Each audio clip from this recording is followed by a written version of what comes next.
Hey guys, welcome to another week on the Waiting Warriors podcast. This week we're doing something a little bit differently. Inside of the Pillar Deployment Retreat, their Facebook group, I went live earlier this week or last week with Becky Hoy, one of their hosts. And we talked about thriving during the holidays when your service member is gone. And I knew that all of the information that we talked about, all the ideas, all the mindsets would be totally helpful for you guys here on the podcast. So we're going to be sharing that interview here. So it's a little bit differently, but it is full of good information. If you know a spouse or significant other who's going through the holidays alone, please share it with them. We all know how hard it can be, but we don't have to do this alone. Enjoy the chat. Hello, Pillar friends. Can you believe we are pretty much 7 days away from the start of Pillar 2023? I can't believe it. I'm so excited, and I cannot wait to join everyone here in the Pillar Retreat group for our 4th annual digital retreat for deployment countdowns. And today I'm joined by one of our Pillar OGs. Michelle has joined us for multiple years here at the Pillar community. And she's going to be joining us again this year for a lunchtime live. I'd love to introduce you all to my friend, Michelle Bowler. Michelle is the brains behind the Waiting Warrior blog podcast, and you know her from her super funny, super relatable social media account where you can go see her talking about all things military life and especially deployments and reintegration. So we are so excited to have you here with us today, Michelle. Happy to be here. This is like my favorite time of the year. Is Pillar. Let me know what state you're watching from. If you have not seen, we are trying to paint the U.S. map pillar pink right now by getting at least one attendee in every U.S. state and territory. So if you haven't left your comment there, do it. And also comment here. Let us know what state you're tuning in from. This is super rare that you'll see this happen on a live with two people. Michelle and I are both in Hawaii. How wild is that? Mind blown. Michelle and I got to meet in real life with our kiddos at the beach a couple weeks ago. It was fantastic.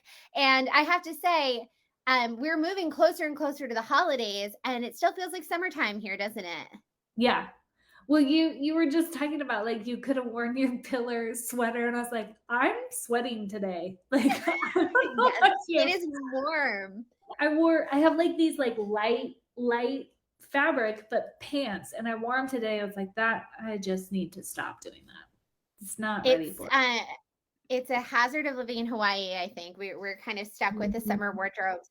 But even though it still feels like summer here, we are quickly moving toward the holiday season. Thanksgiving is right around the corner. And then we move into all of the December holidays, whether you celebrate Hanukkah or Christmas or any of the other December holidays, they are coming up. And it's a difficult season to be on the home front of a deployment. And so today we're going to be talking about a podcast episode of Michelle's that you can find in the description of this live video. And Michelle in that podcast episode talks all about how to thrive during a deployment and the holidays. So if your spouse is deployed during a holiday, how can we thrive? And I think this is so important. It just kind of compounds some of the sadness around deployment when it's a holiday. And so I want to start, Michelle, talking a little bit about mindset. So what's your advice for those of us who are dealing with a deployment during the holidays when it comes to shaping our mindset and kind of like preparing our hearts and our minds for that? Yeah. So it's slightly a newer one since that podcast episode released, but it's to realize that like I'm still trying to figure out like the actual verbiage for it, but like this is your deployment holiday, if that makes sense. Like everybody gets Christmas, everybody's experiencing Christmas, you're experiencing something different. And you need to understand that like you need to do what you need to do and what is best for you. And if you have kids, like your immediate nuclear family, not be thinking about what your mother, your mother-in-law, your best friend, whoever is your like support group, we appreciate those people and we value those people, but they're not experiencing this hard thing in the way that you're experiencing it. And this is your deployment holiday, and you need to do um what you really need. Does that make sense? It It's does. It does make sense, and I think it's gonna be different for everyone, right? Like, Mhm. I would imagine everyone's kind of need in that moment is different.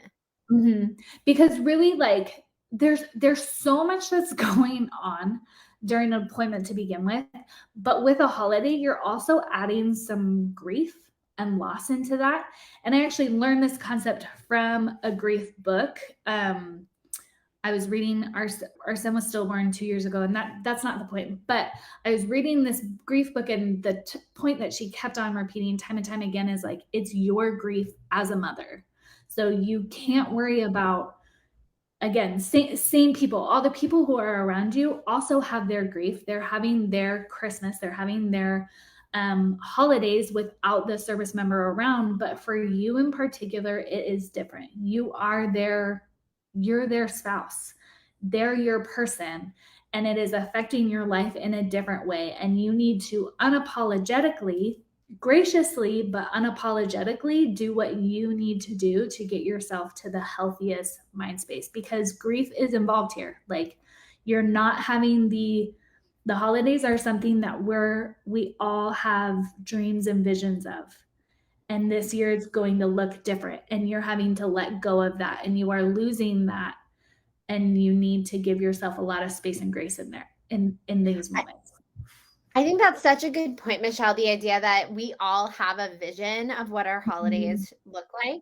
And I think Yeah. many of us have traditions, whether it's that your partner always wakes up early on Thanksgiving and starts dinner, Mhm. or on Christmas morning, you always eat whatever breakfast. I don't know. All my traditions are food related, but you can imagine there are others.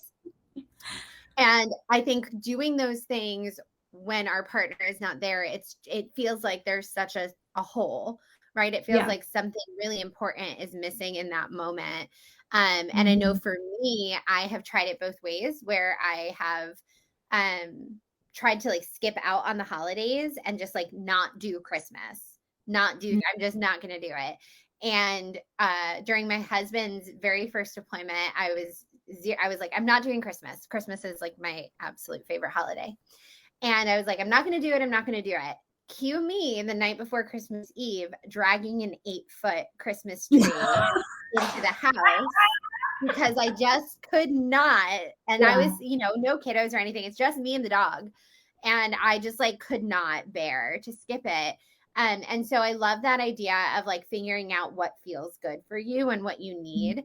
Um, and I think it's different for everyone. I don't know, Michelle, if you've ever experienced this, but I also think a lot of our friends and family have expectations about how we'll spend our holidays when our partner's Mhm. deployed. Have you seen that before? Yeah. I mean, I think friends and family have a lot of expectations for military families in many situations, and holidays are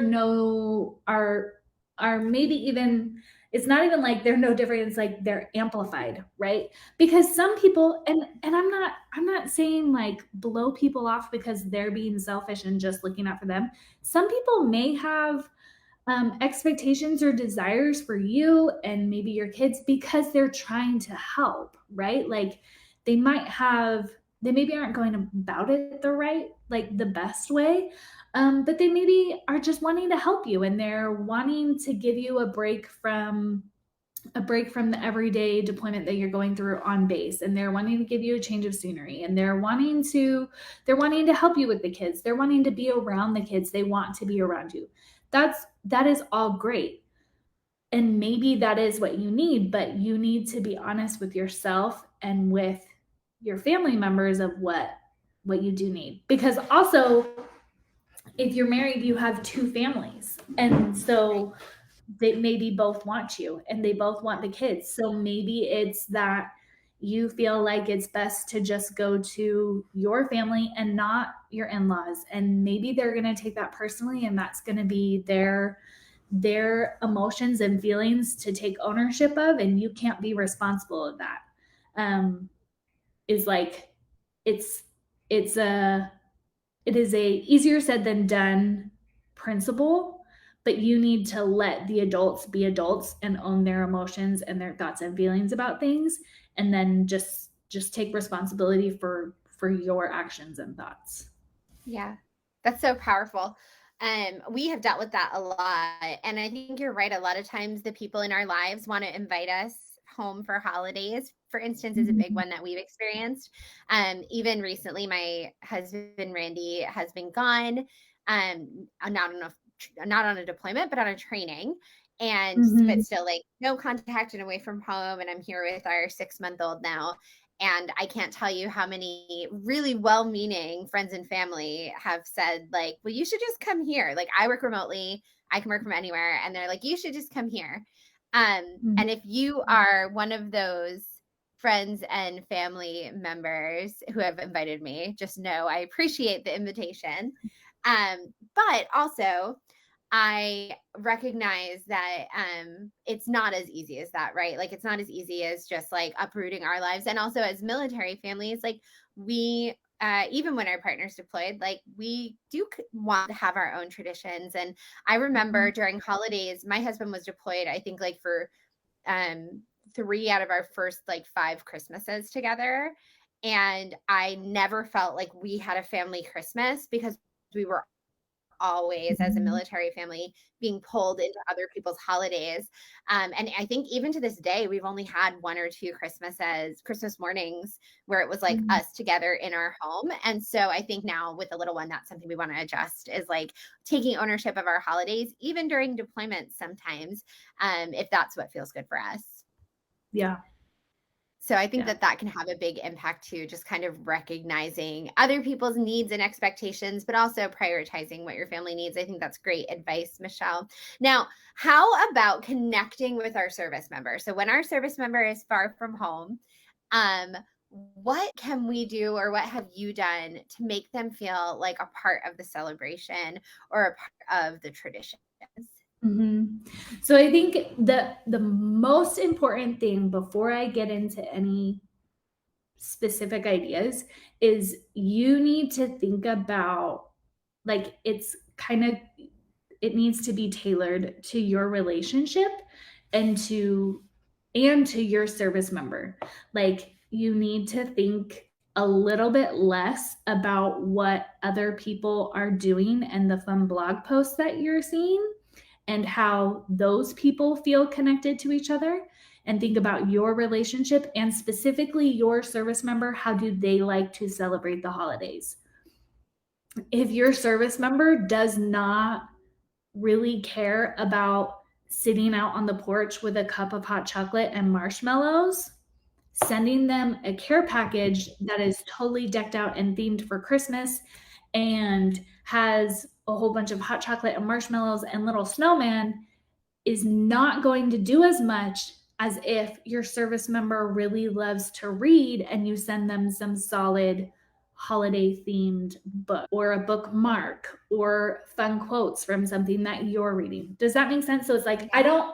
I am not dogging any of the people who share ideas. I can share more ideas. I just keep on talking to military spouses who have tried things that they've read about or heard their neighbors or whatever. Like, so I had two friends, husbands were in the same unit, same deployment.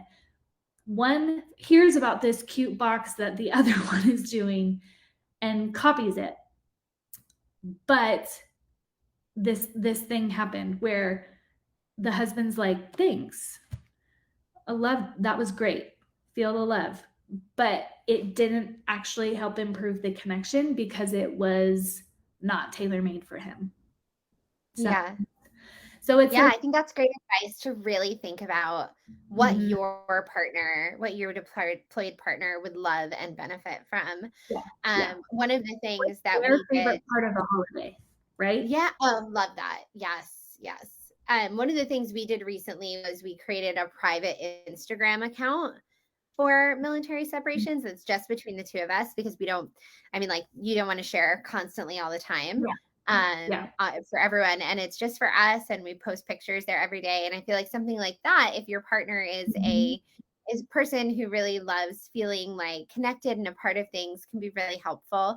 But that's what worked for us. Like I have also heard from some of our speakers that they always ask their partner to write them an email once a week or a letter once a Mhm. day and do Mhm. something special in terms of that for the holidays.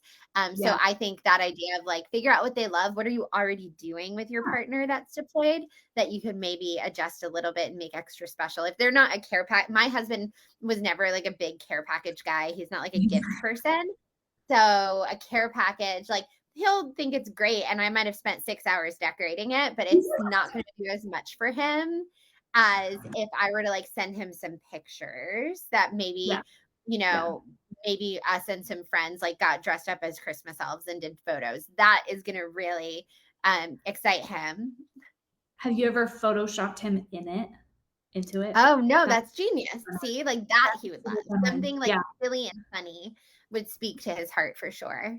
Yeah. So it's like we my husband was gone for his birthday once, which I know is a little bit different. So we like photoshopped him into the birthday celebration that we did, and we even like it's like it was not good Photoshop, just so you know, like that's not the expectation here. And then we put like a birthday crown, which again looked super, just silly. But it's just things that like what do they love in the holiday and what would you do if they were there? And then you really like take a breath before you do this. Don't stress about it. It doesn't have to be perfect and just get creative with it. Like my husband is very intellectual. That's how he connects with me. That's how he connects with the kids. So for when he's gone for holidays, we read a book or we read scripture together. And that, like, we read it and then we have a note. I know there's like a whole bunch of different apps you can use. We both have iPhones, so we just have a shared note where we'll have assigned readings for the week and then we write what we thought about it. So, because we've had time periods where like you don't get to talk on the phone all the time, Yeah. but we are still communicating with each other and we're able to see what we both think about the same thing and what are our thoughts and what are our feelings about this. But you can do it with so many things. It really, I think we just need to stop putting so much pressure on ourselves for it being perfect and having so little hope and depression about the fact that they're gone. And instead, if we could have some hope of and creativity into what can I do, what's his favorite thing, and how can I just make it long distance. And it's not going to look the same. It's not going to be perfect, but still that like effort goes a long way when you're connecting with your service member. I think that's really key, Michelle, what you said that it's not going to look the same. And I think that's some of the best deployment advice I've ever gotten is don't try to just recreate your life. Don't try to Mm-hmm. just make your life as normal as possible, but instead know that life is different. And it's okay. Like you said, there's some grief associated with missed Right. holidays. It's okay to say that Christmas is going to be different this year. And I think figuring out like what that different looks like, maybe that different doesn't look so different. Maybe it's just, you're doing the same things, but you're missing a very important person. Or maybe that different looks very different. Maybe you're going to ditch the big fancy Christmas dinner and you and the kids are going to be in pajamas and eat ice cream and watch a movie because like that's what feels good in that moment and to celebrate that holiday together. So I love that. Joanna says that my co-host Joanna here, she spent like 6 hours making care packages only to find out that John, her husband, treasured her letters so much more. So I think that just echoes this idea that like figuring out what your partner would love and doing that for them. But what about for ourselves when we're talking about like that post holiday slump or like even the anxiety leading up to a holiday with a deployed partner? What have you seen work really well in terms of having hope? You talked a lot about having this hope and being creative. How have you kind of cultivated some of that leading up to a holiday or even like after a holiday in that slump season? For me, especially since I have 4 kids. So holidays are not how they were when I was a kid and teenager. I didn't realize before how much effort parents put into creating the magic of the holidays. And I thank my mother multiple times every year for like, hey, thanks for making this super awesome tradition and like putting so much effort into this incredible holiday. So for me, it's recognizing that like a lot of times I say just because military spouses can do a lot of things, but just because you can do it alone doesn't mean you have to do it alone. I think I can say pretty definitively you cannot, in a healthy way, do deployment for yourself and kids by yourself. And you just need to accept that that is 100% okay and that no one is meant to do this alone. It really does take a village, and you will have a 10 times better holiday if you allow your village in, if you ask your village in. Because I know a lot of military spouses don't have people offering them to go caroling with them, they don't have people offering them and thinking about them to do sugar cookie decorating together or whatever it is. You need to create that for yourself. You can, one year because like making sugar cookies is really important to me. For some reason, it just does not feel like Christmas if you do not spend a solid 5 hours making a complete disaster of the house with sugar and sprinkles and frosting and getting flour everywhere. Like it it's just not Christmas. It's just not. But that is a completely exhausting activity to do by myself. So I decided invited 3 other friends. So we had 20 kids. It was even more crazy. But I was in charge of cookie dough. One friend was in charge of frosting. Thank Icing? you. Oh, Yeah, frosting. I Yeah. said frosting. And then 2 other friends bought sprinkles and all sorts of other things to decorate. I don't remember what else. So it was like, I really would have loved for somebody to see the struggle I was in and to invite that in and just take the whole load off. But that's not always what happens.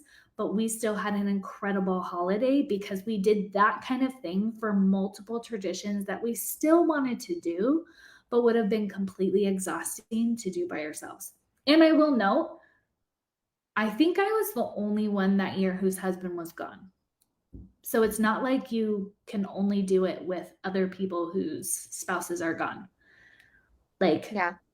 you know what That I also mean? sounds like a really fun way to learn about other Christmas traditions and be a part of Mhm. other people's fun Yeah. holiday things. Like, we don't make sugar cookies, but I will this year. I'll be there, Michelle. Like, we're making sugar cookies. Oh, you I now love have it. I think that's such a great way to connect with your community and really good advice too that like we don't need to do this alone and we shouldn't try to do this alone. That's exactly why we have Pillar here for your virtual encouragement and support. And I know for a lot of us, Pillar also extends out into our real life, like Michelle and I. Mhm. And so I hope that you all are finding friends and people to connect with here during the retreat and then Mhm. and taking those local friendships out and having great moments like this where you can invite each other in during holiday seasons. Michelle, all of this has been so wonderful. I really want to encourage you guys, if you have not already, hit the link in the description of this video and check out Michelle's podcast episode all about this topic. There are great ideas. And this is the perfect time of year to start thinking about this topic and to start thinking about how you can really thrive during the holidays while your partner is deployed, whether that's the immediate coming holidays or others happening in the future. Michelle, for those of us who want to connect with you, I know we will see you at lunchtime Mhm. live during Pillar this year. But outside of Pillar, how can we get connected? The best way, my favorite place to hang out is on Instagram. It's just at the Waiting Warriors. If you want any of the resources, you can check out the website. But I am on Instagram a lot. If you DM me, I will respond. Sometimes I need a day or two because of what's happening at home or with work. But if you DM me, I will respond. I will try to make you laugh. I might make you cry. Sometimes it's a laugh cry, and sometimes I try to help uplift and teach something that I have found helpful in my military spouse journey. So it is, I do try to make it like a fun place to be. We there's so much to cry about in military spousal life. Like we got to be able to laugh at it too. So Yes. that's kind of my philosophy. But yeah, please go send me a message. I am happy to ask questions. I'm happy to say hello. I'm happy to do whatever I can to help you feel less alone in this. And I highly recommend, friends, checking out The Waiting Warrior on Instagram. Michelle does a great job of balancing military life, humor, and finding the joy and the funny, while also really sharing content that's relatable to us, that we really feel as military spouses, and helping us stay informed and educated with some great ideas. So, Michelle, thanks for all you do for this community. It has been so good to chat with you. Friends, if Mm. you're watching this in the Pillar Retreat group, good for you, because that means you have your free ticket to Pillar 2023 and you are on the countdown with us to November 17th, next Friday, when we launch our 4th annual digital retreat for deployment countdowns. Michelle's got the party started already.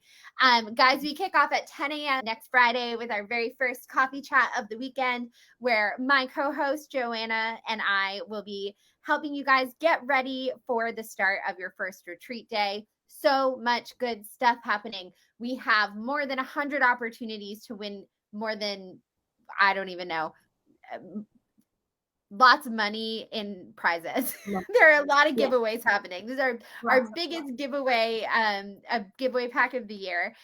So more than 100 opportunities to win in that area. We have incredible take action workshops from speakers like Michelle. We have Dr. Gary Chapman joining us for an interview where he'll answer your questions about the 5 love languages and deployment. And we will also have incredible opportunities for you to connect with our speakers live during lunchtime lives when Michelle will join us, our daily coffee chats, and our happy hours, as well as a few special unlisted segments this year, where we'll be talking about what's happening in world events, and also how we can be thinking about consuming news and media as military spouses. And so amazing stuff this year. So if you're in the group, awesome. Get your notifications for this group turned on, because that's the best way to stay up to date over the weekend. If you are not yet in the Pillar group, don't wait. Go ahead and click the link in this description, or head to pillardeploymentretreat.com. And we would love to have you join us. The tickets are totally free, thanks to our presenting sponsor, USAA Life Insurance Company. They make the magic happen, and they make sure that all of us as military spouses feel supported during our countdown experiences, and we are grateful for them. Michelle, we are also so grateful to you for joining us. Thank you so much for meeting me, and in an afternoon Hawaii time. I mean, like, this is beautiful for me in terms of alive. So it's just been so great to chat with you today. My pleasure. I love what you guys are doing. I love being with the military spouse community. It's always a treat.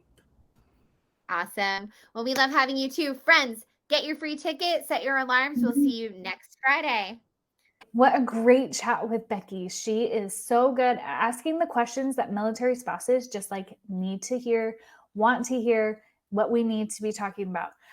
Which is why I wanted to make sure you guys know about the Pillar Deployment Retreat. It's completely free.